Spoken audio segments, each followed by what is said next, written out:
This Sunday, oil shock. Prices are coming down very substantially. Oil will be coming down. That's just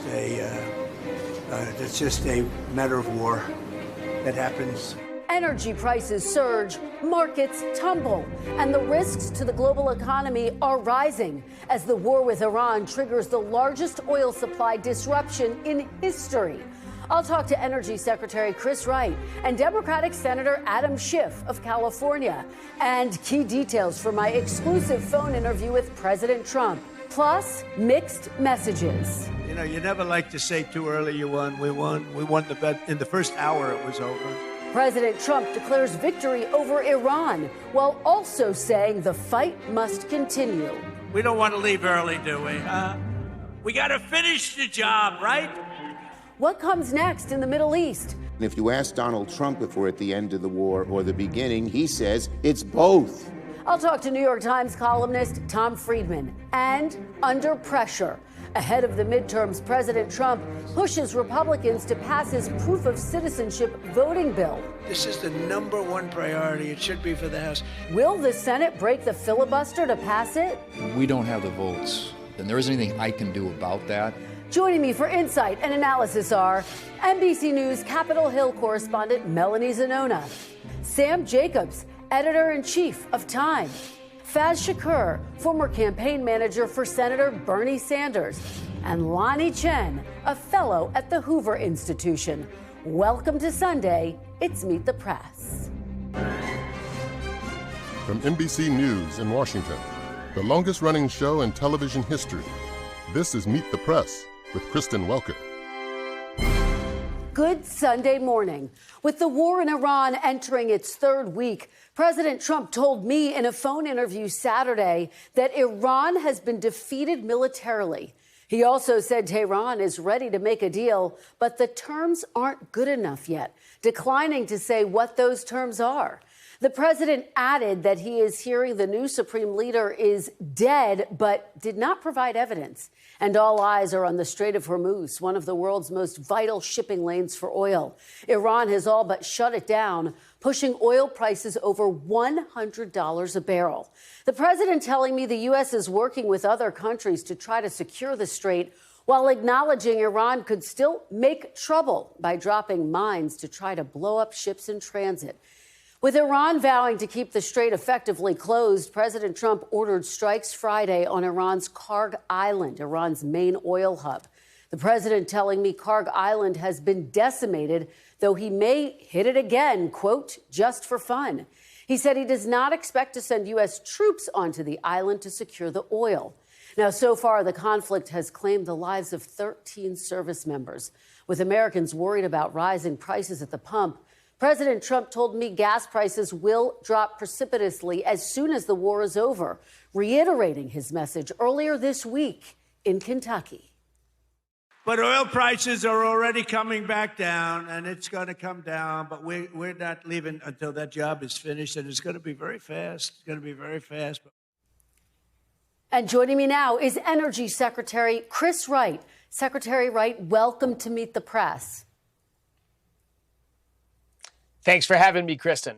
Thank you so much for being here. I want to start right there on gas prices, top of mind for Americans. Since the war began, the national average price for gasoline is up 24%, and diesel prices have jumped 32%.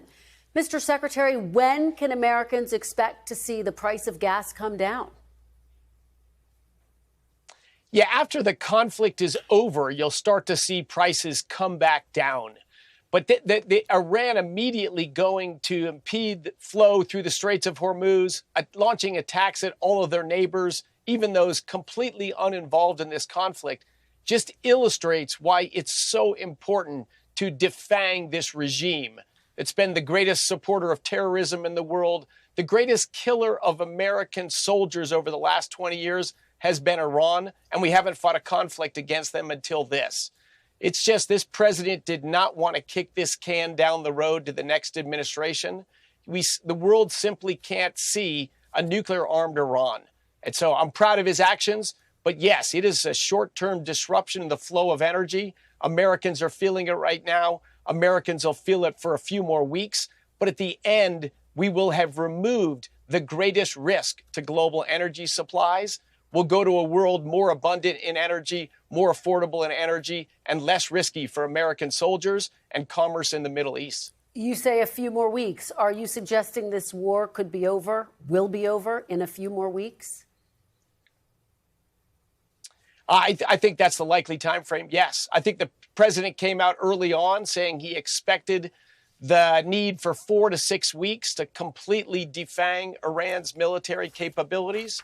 We started focused on the projection of distant power. So their Navy's been destroyed, their Air Force has been destroyed, their long-range missiles have been destroyed, their ability to construct and build long-term missiles has been destroyed. And the effort continues now on more of their short-term threats, short-range missiles, drones. The military performance has been outstanding, but it's just critical for the world and critical for the United States that we remove this just growing threat from Iran, defang their ability to rain terror on their neighbors and the world. We're going to get to the military response, the Strait of Hormuz momentarily, but let me just pin down a couple of questions here. Are you confident that gas will be back under $3 a gallon by the busy summer travel season, Mr. Secretary? There's a very good chance that'll be true. There's no guarantees in war. The time frame's still not entirely clear, but I think that's certainly a goal of the administration and very possible. Okay, well, the price of a barrel of oil closed above $103 on Friday, and the Iranians are warning of prices hitting $200 a barrel. Mr. Secretary, should Americans be bracing for? Should they be worried that this war will actually drive the price of oil above $200 a barrel? So Iran for 47 years has called the United States the Great Satan. So because they call us the Great Satan, I don't think we are the Great Satan. In fact, clearly we're not. So I don't listen much to Iranian projections of what's going to happen. So that's a no? But there is disruptions of flow in a very important waterway. I would pay no attention to what Iran says, but there is a lot of energy that flows through the Straits of Hormuz. And depending upon the timing and the manner in which this conflict comes to an end, we're going to see some elevated pricing until we get there. Where it's going to go, we have done many, many actions to mitigate that price rise. You saw the announcement of a coordinated release of 400 million barrels of oil, with over 30 nations of the world participating in that. We've had allies in the Middle East that moved oil overseas before the conflict started. Heck, we just announced yesterday bringing on a meaningful amount of oil production in the state of California from offshore, that California has fought foolishly to prevent new American oil to go into their own state. And we said enough is enough, and we've got new oil production coming on in California.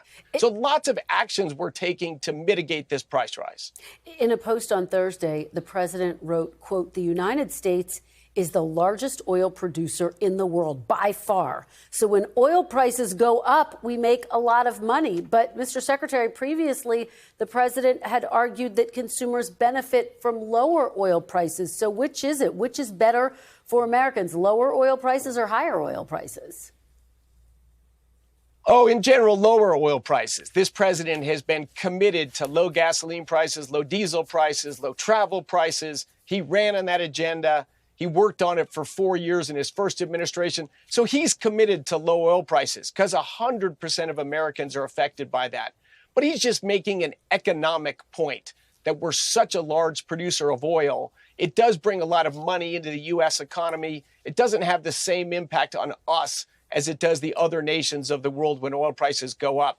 But he's all about low gas prices, low diesel prices, low energy prices. You referenced the Strait of Hormuz earlier. Let's talk about it. It is one of the world's most vital shipping lanes. Shipping traffic in the strait has slowed to a trickle, if that. Is the Strait of Hormuz safe for shipping right now, Mr. Secretary?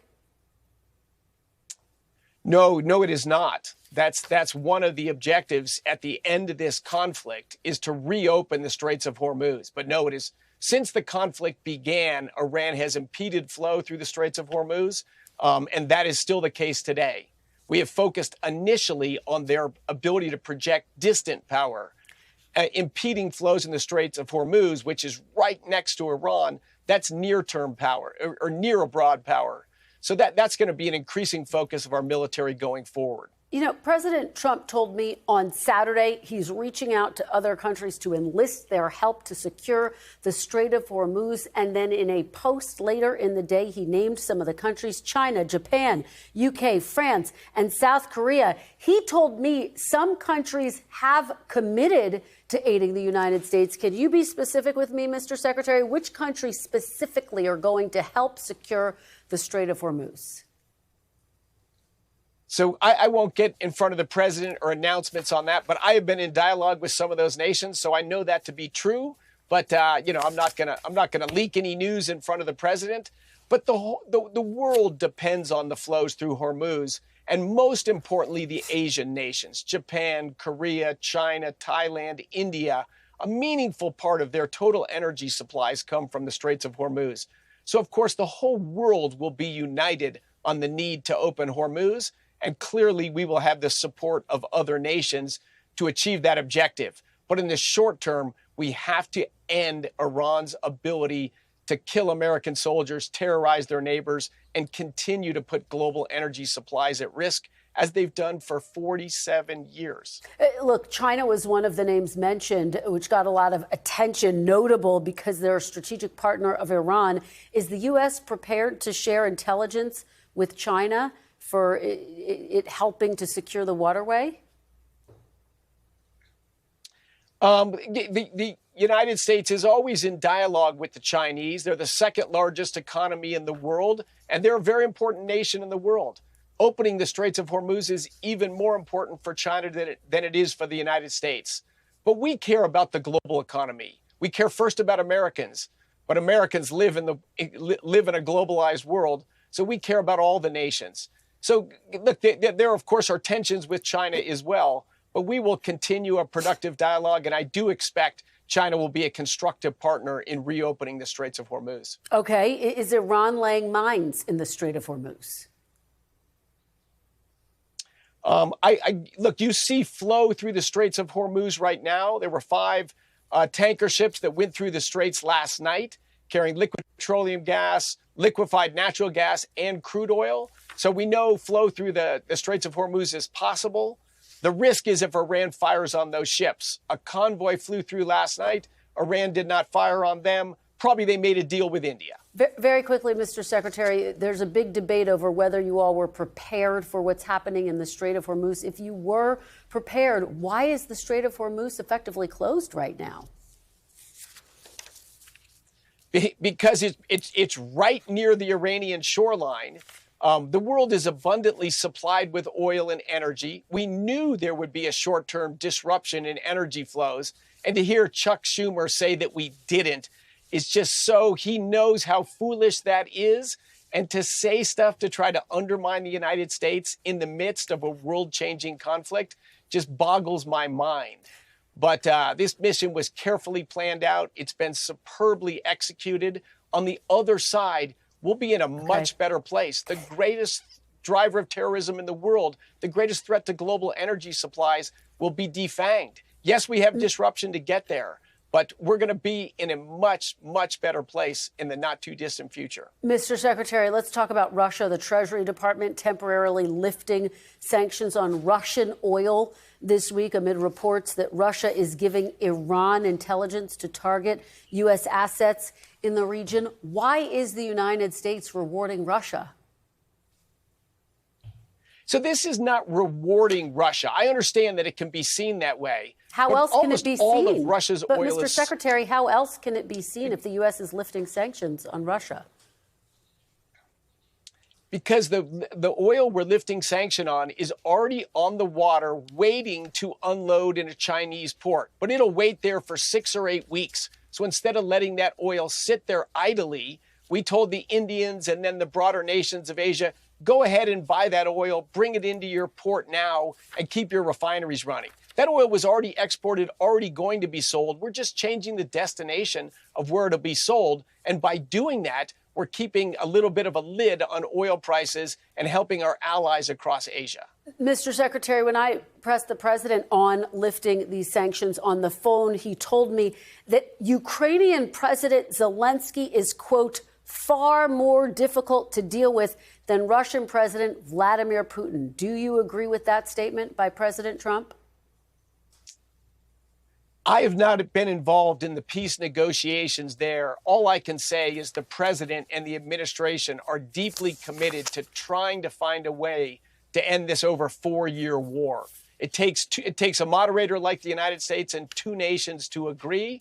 I sure hope we can end that just murderous war it's been going on for over 4 years. Russia's lost over 1 million men injured or killed in action in that battle. But, Mr. Secretary, as a member of the cabinet, what do you think? Do you think that President Zelensky has been more difficult to deal with than Vladimir Putin? Does that ring true for you? Look, I think President Trump is referring to peace negotiations. President Zelensky has fought valiantly, as the Ukrainians have, to save their nation. We have worked with them to help energize their nation under these withering attacks from Russia. So my engagements have been on the Ukrainian side, not the Russian side. The Ukrainians have been hard-fighting patriots to prevent the takeover of their nation, keep their people energized in war. That's all I've seen. But President Trump's agenda is to try to bring a war to an end. That's all he's speaking about there. All right. Secretary Chris Wright, thank you so much for joining us. We really appreciate it. Thanks for having me. And when we come back, Democratic Senator Adam Schiff of California joins me next.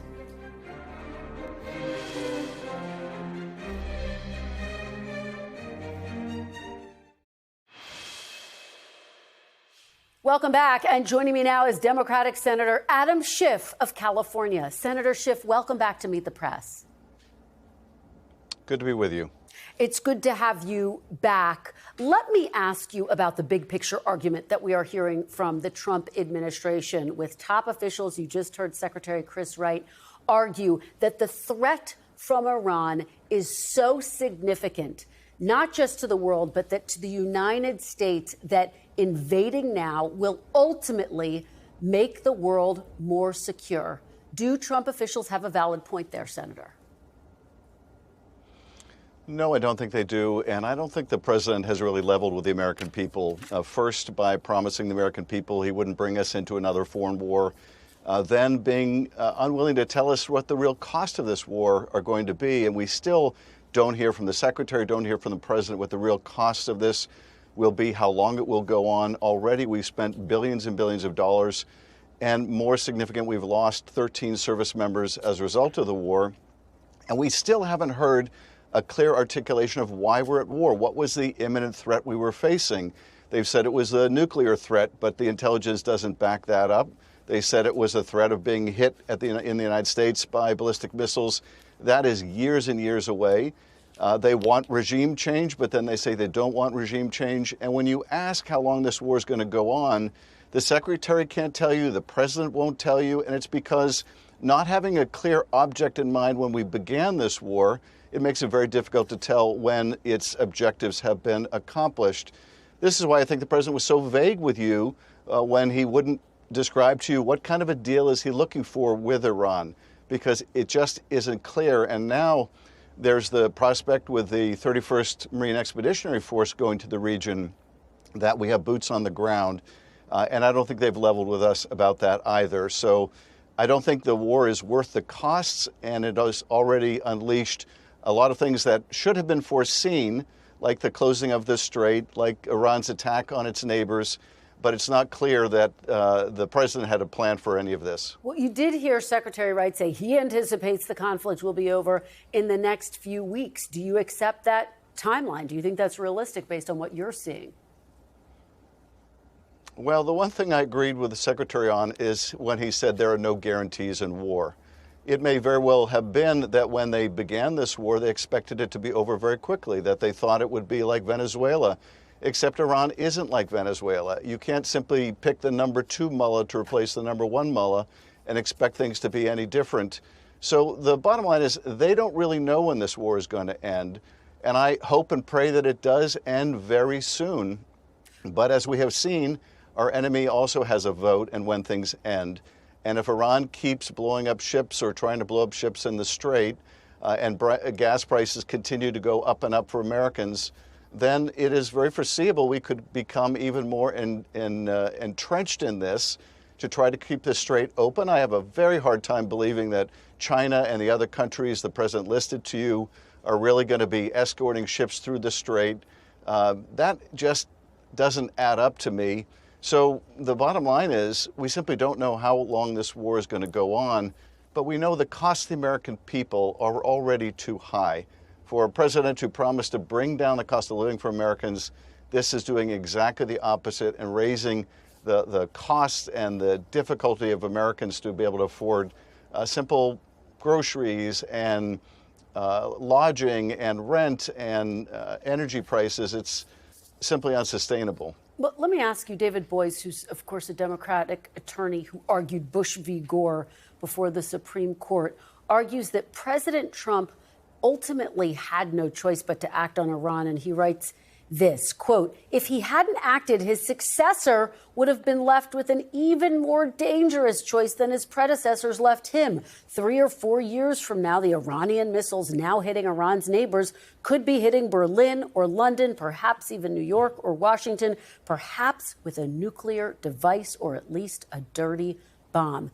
Do you agree with Boies' assessment that the threat from Iran needed to be dealt with now? I certainly concur that Iran is a terrible actor, that it engages in state-sponsored terrorism. But let's remember, we had a nuclear agreement with Iran that put serious constraints on the Iranian nuclear program, and Donald Trump tore up that agreement. And you know, when you do that, when you essentially say that diplomacy is not the way to resolve this, then that leaves war, and that's what we are encountering now.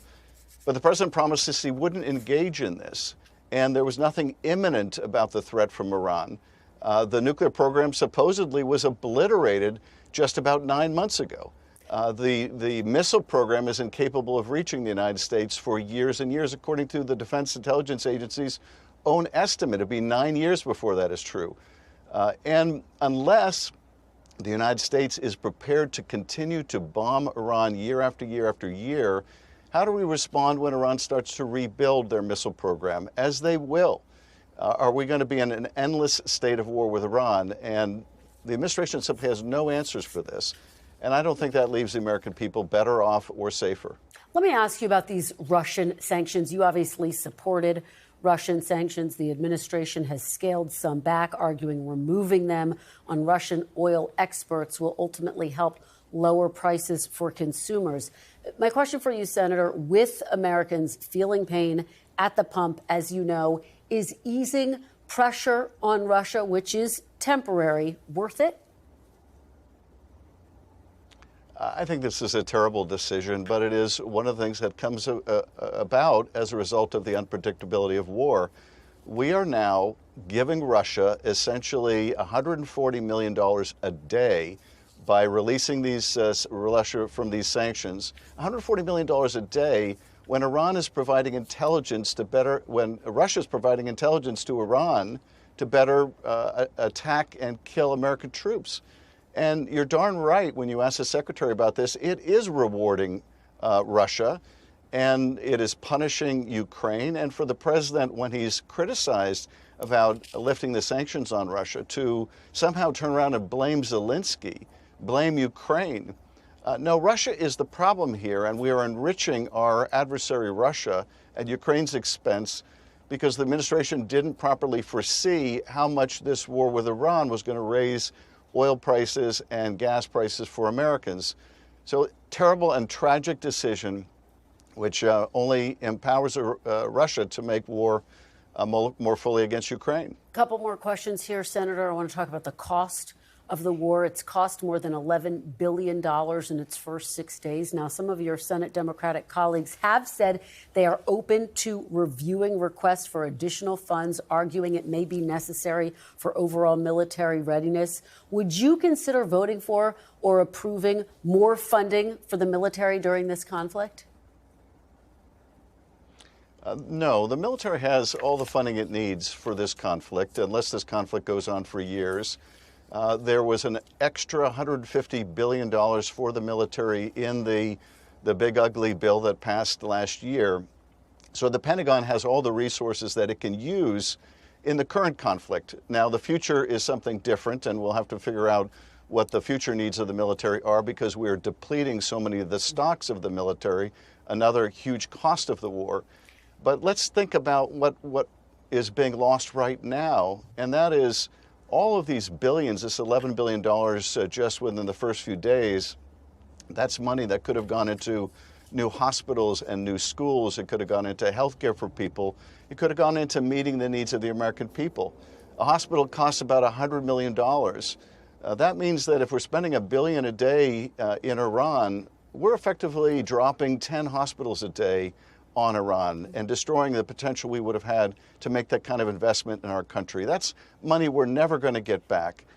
So the Pentagon doesn't need more money right now for this war.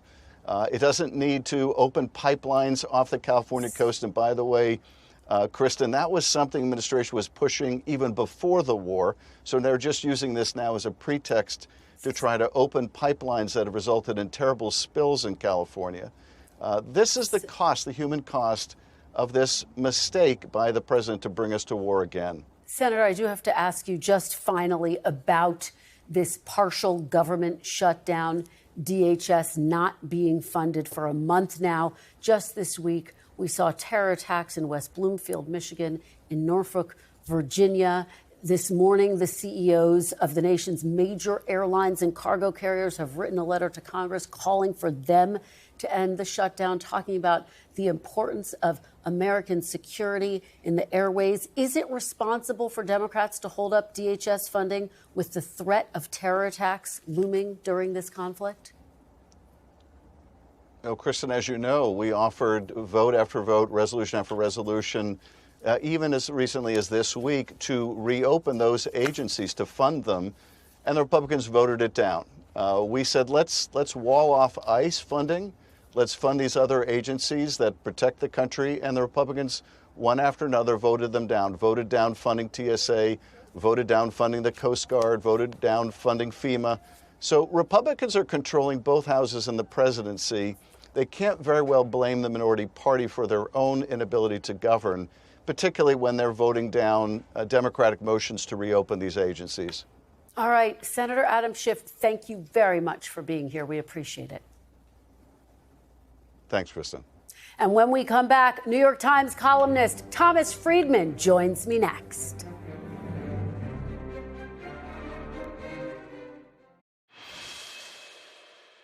Welcome back. And joining me now is New York Times columnist Thomas Friedman. Tom, welcome back to Meet the Press. Great to be here, Kristen. Thank you. It's wonderful to have you here for some perspective about where things stand right now. I did have the opportunity to talk to President Trump on the phone yesterday for about a half hour, and I asked him to characterize the status of the war. He told me Iran is, quote, completely defeated militarily. How would you characterize where things stand in Iran right now? Well, what strikes me about your conversation with the president, Kristen, is everyone wants to declare we won or we lost, you know, and we're 2 weeks and a day into this, and this is a hugely complicated problem. What I would say, what we're seeing right now is the power of the strong versus the power of the weak. So on the one hand, the United States has the power to inflict terrible damage to Iran's military and infrastructure. At the same time, Iran has the power of the weak, that with just one drone or one cruise missile, we can cut off the Straits of Hormuz, 20% of the world's oil and natural gas. There are 600 ships bottled up there right now. So the balance of power between the power of the strong and the power of the weak is what I'm watching.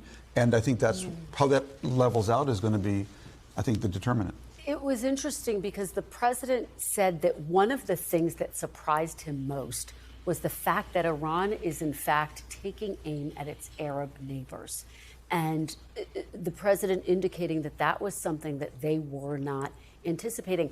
How have those attacks by Iran complicated the dynamic of this overall conflict? It's become a regional conflict. Well, you know, one of the strategies the Iranians have employed against America now for 40 years in various different conflicts is what I call the strategy of out crazy. We will out crazy you, okay? The reason the Israelis have probably done better than any other country against Iran is they will not be out crazy. And so that's always been an Iranian strategy. I did not expect them to attack their Arab Gulf neighbors, but you can understand why. They thought that's where they're most vulnerable. The American bases there are vulnerable, and they hope to create a lobby of Arab Gulf states to pressure the president to end the war.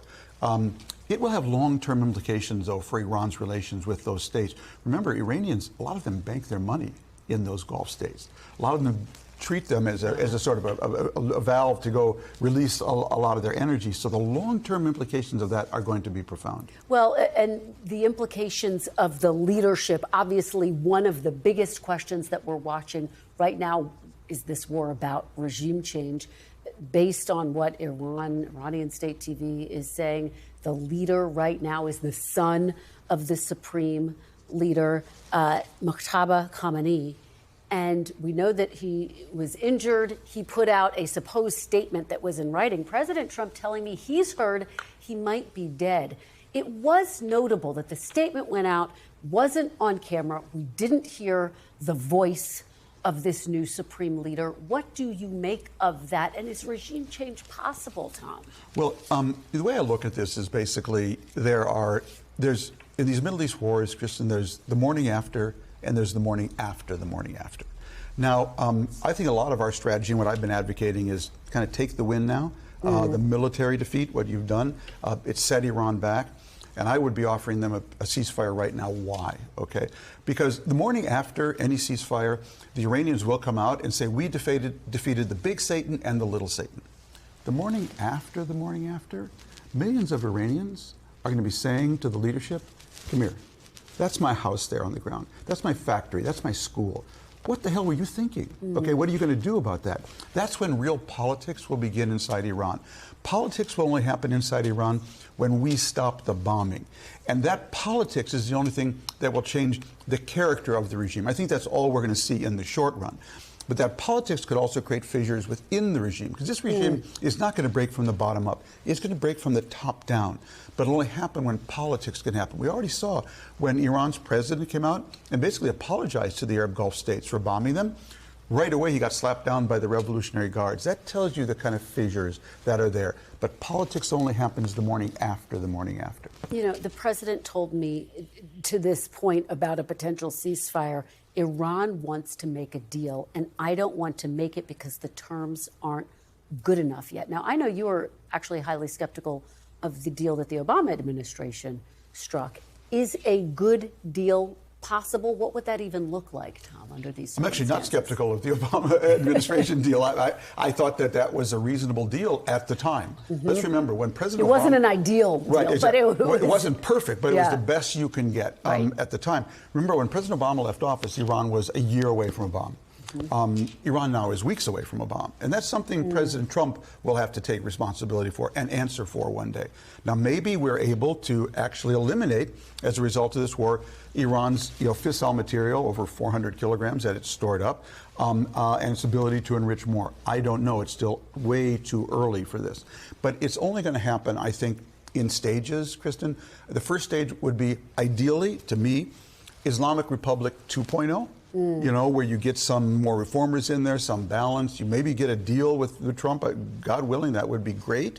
But the idea that we're going to go from this to the Iranian revolution of the people running the country like Les Miserables, I find that highly skeptical. Well, the other conflict, of course, that we are watching is the war in Ukraine. I thought it was very notable that when I was asking President Trump about Russia, about the decision to lift sanctions, he pivoted to the war in Ukraine and made this claim: Putin wants to make a deal. Zelensky is far more difficult to deal with. You heard both Secretary Wright and Senator Schiff weigh in on that. What do you make of that response by the president? Well, there's always been something bizarre that none of us have understood, or I certainly haven't understood, about the president's relationship to Putin. The fact that he's always ready to put maximum leverage on Zelensky and little leverage on Putin. And that's a real problem, because we have a chance for a deal in Ukraine, I would say, Kristen.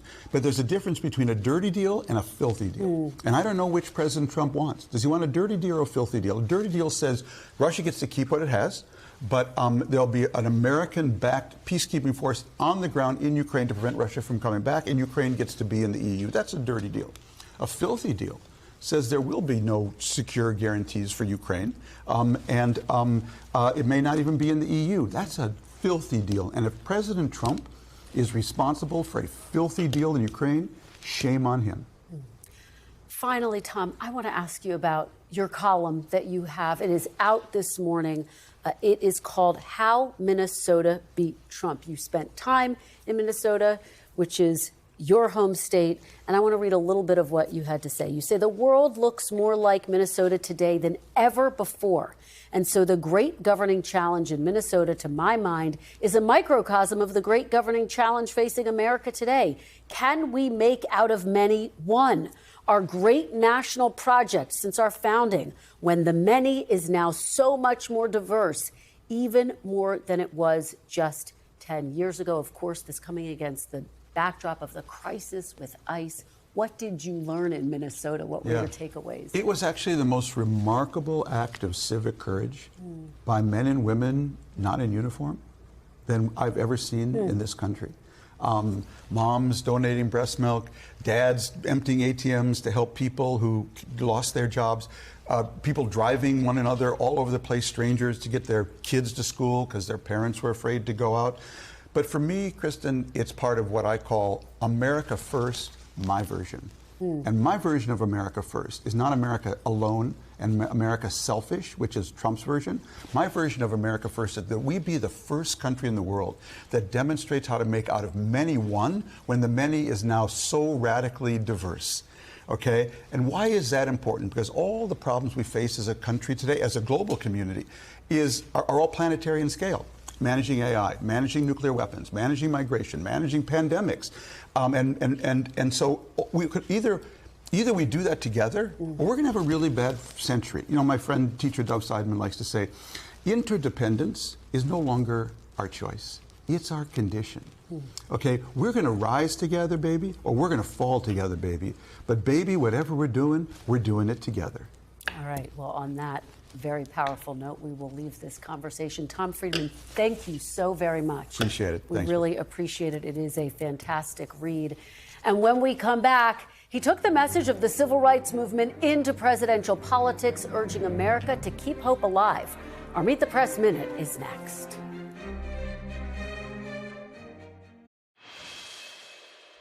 Welcome back. The late Reverend Jesse Jackson was honored with memorial services across the country after the pioneering presidential candidate passed away at the age of 84. Former presidents Barack Obama, Bill Clinton, and Joe Biden joined thousands in praising Jackson as an ambassador of hope and a champion for the poor and the dispossessed. Jackson joined Meet the Press in 1984 on the heels of his first presidential campaign, just days before his now iconic address to the Democratic National Convention that helped shape the party's future. You must put one foot in the system and one foot outside. We must fight for change. We cannot adjust the party. We must change the party.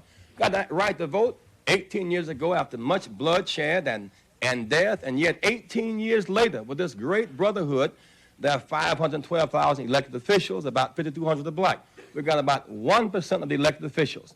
We're about 12% of the population. At this rate, it will take us 198 years to achieve parity. My generation is restless. We must change the system and not adjust to it. When we come back, the growing political fight over the war with Iran and its impact on the midterms. The panel is next.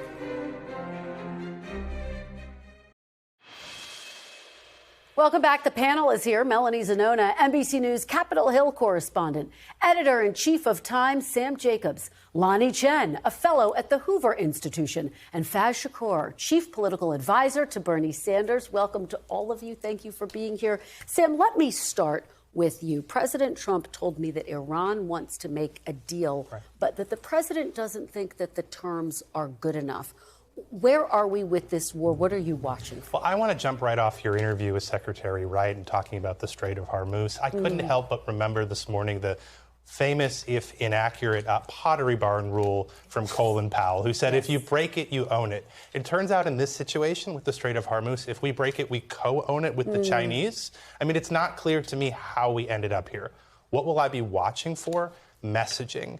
Can the president and the administration strike one simple, clear note on what's going on? He said to you yesterday, we're ready to make a deal, and the new Supreme Leader might be dead. Who are we making a deal with? There's a kind of an improvisational, blithe way that they're handling this. When we asked him, when Time asked the president, are Americans going to die? Will there be retaliatory attacks because of this war?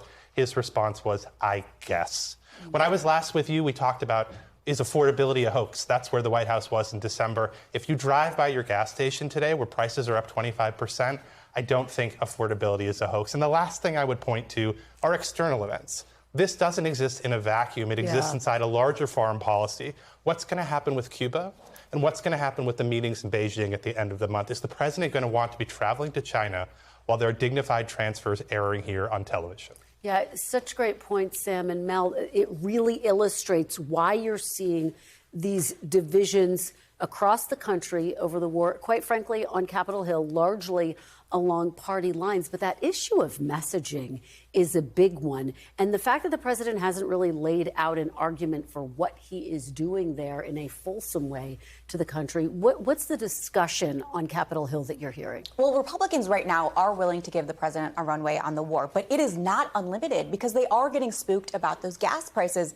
The secretary even said to you, Kristen, he thinks the prices are going to come down, but it's not a guarantee. And in 2024, Republicans ran on the gas and groceries election. Every press conference up until recently, GOP leaders would kick it off by touting low gas prices. So this is really undercutting what is supposed to be a key pillar of their affordability message.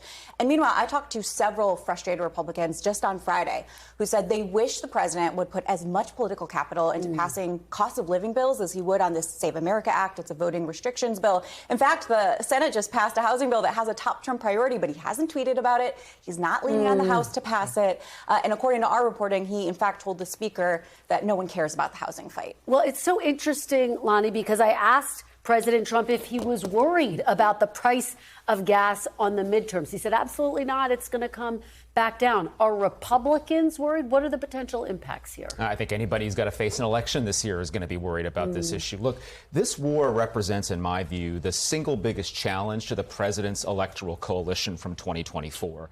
Because what you have is you have a lot of independents right now who are very concerned about both where the war is headed, but also these affordability issues.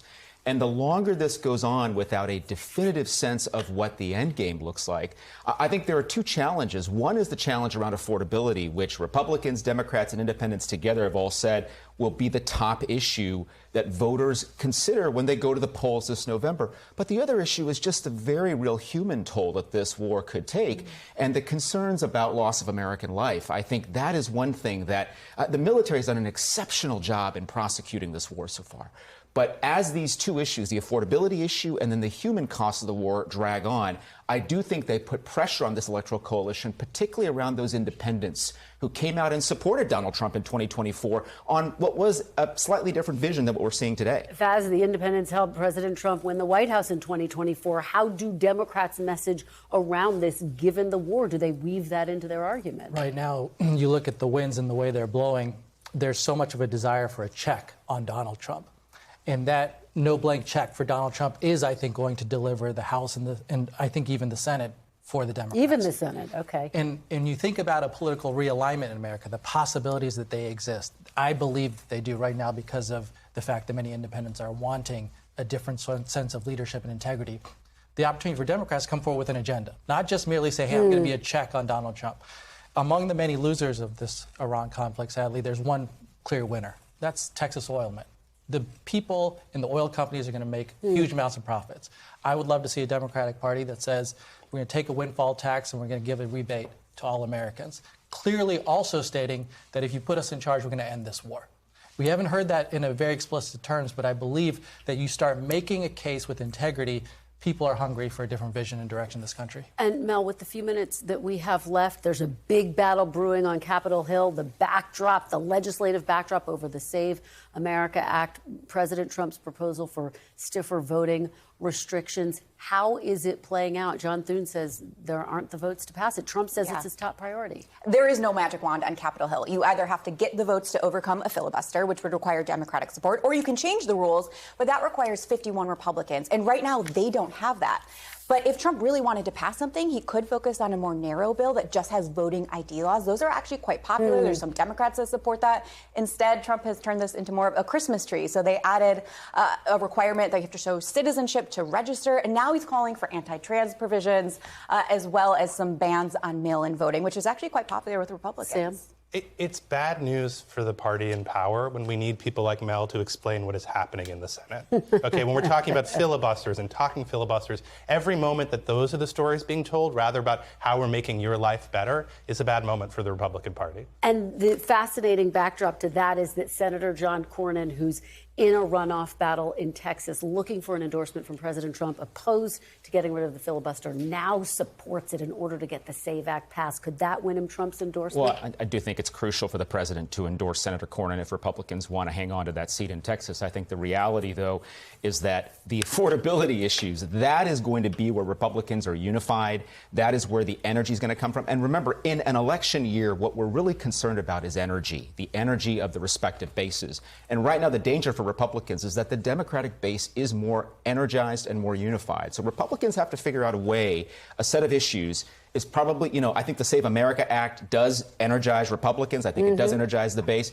But affordability energizes everybody. But this is why the Republicans are concerned. And they're trying to restrict the voting pool around the Save America Act. And I think they're backfiring here because, to his point, Democrats are fired up. So you want to put some barriers up, Democrats going to run through them. It is the Republicans right now who probably will stay at home because they're not enthused. And I look at the map and I say, we got opportunities in Maine, Alaska. You look at Texas with James Talarico, a fantastic candidate, speaking in Christian moral terms about wealth and income inequality in America. And I see opportunities for picking up the Senate. Huge deal. All right, all eyes are going to be on Texas, that's for sure. Guys, thanks for a great conversation. We really appreciate it. That is all for today. Thank you for watching. We'll be back next week because if it's Sunday, it's Meet the Press.